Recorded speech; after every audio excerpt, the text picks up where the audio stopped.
1988 год. Германия. Гамбург. Из больничной палаты выходит врач и разводит руками. Для миллионов советских зрителей это прозвучало бы как приговор. Любимый артист страны, голос Винни-Пуха. А у тебя что-нибудь есть поесть? Доцент. Давай. И король из обыкновенного чуда Гости мои беспокойные, я страшный человек. умер. Евгений Леонов вспоминал этот момент так. «Я вылез из машины и упал». Это был обширный инфаркт. Прямо там, на улице. Врачи запустили сердце. Но как только отключили приборы, второй инфаркт. И снова остановка. Он пробыл в коме 28 дней. 28 дней я неизвестно где блуждал, скажет он позже. Немецкие врачи, которые боролись за его жизнь, сделали невероятное. Они сказали его сыну, Андрею: «Разговаривай с ним, зови его. Услышит тебя, вернется». И сын звал. И Леонов вернулся. Но самое удивительное, почему немецкие врачи так бились за русского актера? Они признались: «Мы видели ваш фильм «Белорусский вокзал». Мы были потрясены». Ирония судьбы. Фильм о ветеранах войны, победивших фашизм, спас жизнь актеру в Германии. Но кем был этот человек, который мог рассмешить и заставить плакать целые народы? Мы привыкли видеть Леонова уютным, домашним, но его юность пахла машинным маслом и авиационным керосином.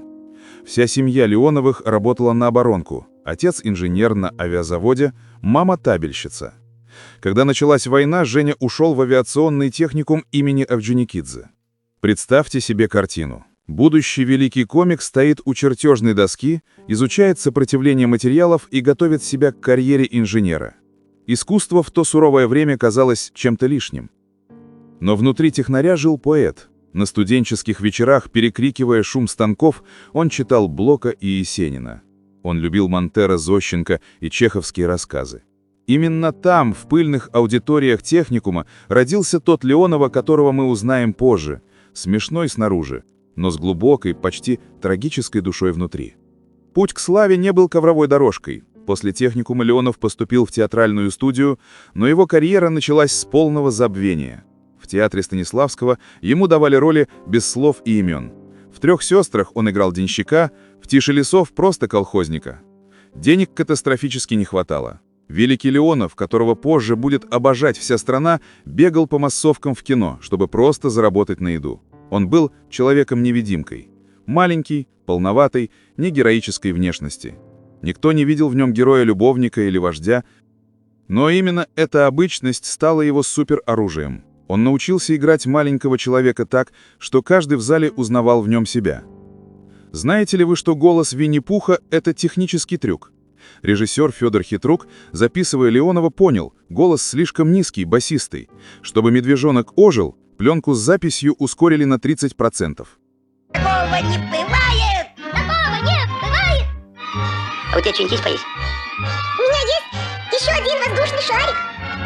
Так появился этот знаменитый, немного кукольный тембр. Но Леонов — это не только мультики. Ради роли вора-рецидивиста-доцента в «Джентльменах удачи» Евгений Павлович пошел на профессиональный подвиг. Он отправился в настоящую бутырскую тюрьму. Актер смотрел в глазок камеры, наблюдая за повадками заключенных, запоминая их пластику и сленг. Знаменитая фраза «пасть порву, моргал и выклю» — результат этого погружения в мрачный мир. И пусть канает отсюда, а то ему рога подшибаю, пасть порву, моргал и выколю. Всю жизнь работать на лекарство будет. 1970 год. Он — король комедии. Его доцент — культ, его Афоня — всенародный герой.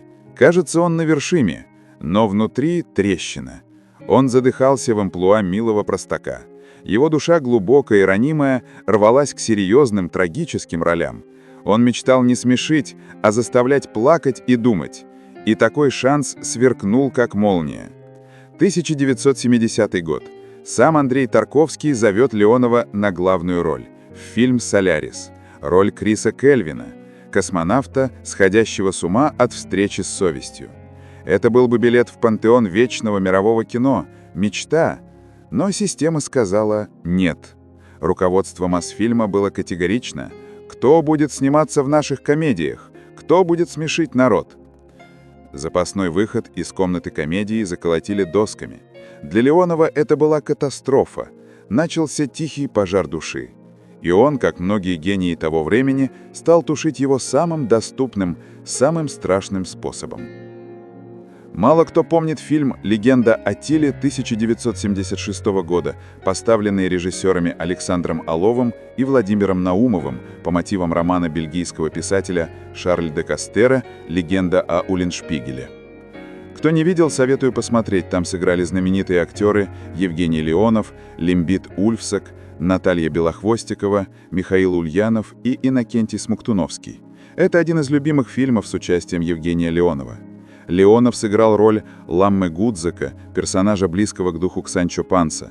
Эта роль считается одной из тех, созданных для него. Для Леонова Ламма стал своего рода его ролью, даже несмотря на то, что он был прежде известен в основном как комик, в «Легенде о Тиле» он смог проявить широту и драматичность как актер. Во время работы актеры жили в подмосковном доме отдыха.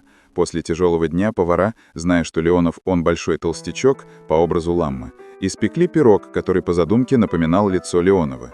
Уставший актер съел его за минуту и пошутил: «А вы не заметили, на кого пирог похож? На торт Наполеон». Кроме того, реквизит фильма потом стал многоразовым. Ботинки, полусапожки, которые носил Леонов в «Легенде о Тиле», впоследствии использовались и при съемках другого культового фильма с его участием «Кинзадза». И 1965 год. Он сломал стереотип комика окончательно. В фильме «Донская повесть» он сыграл казака Якова Шибалка, роль трагическую, страшную. За эту работу он получил престижную награду на международном фестивале в Дели. Кстати, о мифах. Помните фильм «Мимино»?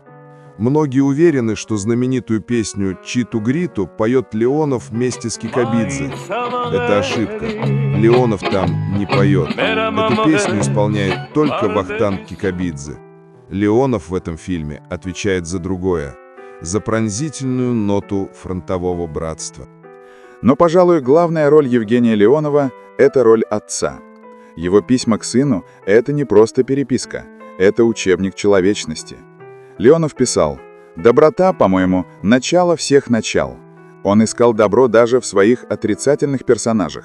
Он говорил: «Совсем неспособных к добру людей нет. Бывает, человек ожесточился, но это ошибка, это временно». В этом был его секрет. Почему мы любили даже его злодеев, Уэфу из Кинзадза или Короля-тирана? Потому что Леонов любил их сам. Он играл не зло, а несчастного человека, которому неуютно в этом мире, потому что он не делает добра.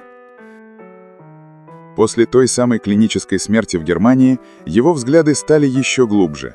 Он часто рассказывал притчу о Париже. Он говорил: «Я был в Париже. Огни, кафе, двое целуются на улице. Спрашиваю, кто у вас президент? Никто не помнит, кажется, Помпиду. Приезжаю через 10 лет, те же кафе также целуются. Кто президент? Кажется, Миттеран. Нам до этого далеко». Для Леонова идеальный мир – это мир, где люди заняты любовью и своим делом, а политика так незначительна, что имен правителей никто не помнит. Евгений Леонов ушел от нас в 1994 году, собираясь на спектакль «Поминальная молитва». Сердце остановилось мгновенно. Но он оставил нам формулу жизни. Главное, что мы живы, и где-то есть нормальные люди, которые просто делают свое дело. Слушайте его голос, смотрите его глазами и будьте добрее, ведь, как говорил Леонов, без доброты человеку в этом мире неуютно.